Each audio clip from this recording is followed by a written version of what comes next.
Colorado's ledge session is over, but the fallout, of course, is just beginning.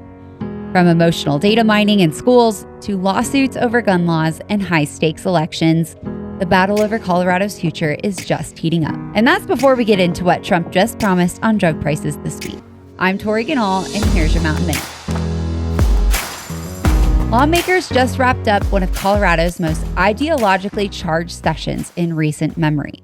From a new permit to purchase requirement for gun buyers to gender-affirming care mandates for minors, the Democrat majority passed sweeping changes. The most controversial, probably HB 2513-12, which still awaits Polis's signature. We have a full breakdown, the good, the bad, and the alarming of the 2025 ledge session at RockyMountainVoice.com.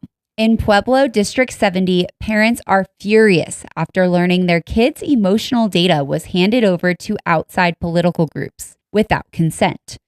The district accepted a $700,000 gift to implement a controversial SEL curriculum that tracked feelings, asked elementary kids for their pronouns, and bypassed public review. Meanwhile, in Southwest Colorado, tensions are boiling over Plata Electric. Members are voting in a hotly contested board election after a $209 million buyout in a contract with a Swiss energy trader left locals wondering what happened to local control. Ballots are due May 20th, and the results could reshape the region's energy future. Denver Public Schools is under fire for misleading the public about its school closure timeline.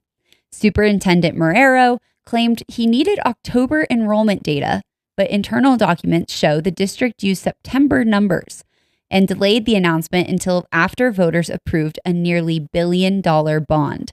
Critics say the delay was more about politics than data. Teller County leaders have sent a letter to the DOJ supporting lawsuits against the state of Colorado. They argue new gun laws and sanctuary policies violate the Constitution, and they're asking the Trump administration for leniency if federal funds are cut off as a result.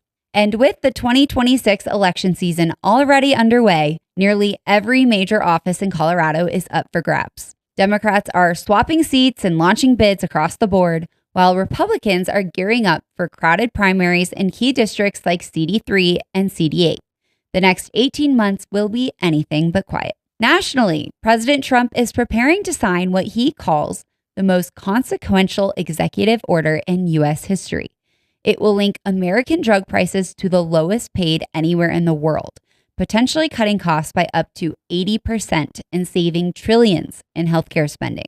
In the Middle East, Hamas has released Eden Alexander, the last known living American hostage in Gaza. The 21-year-old was held for 583 days after the October 7th attacks.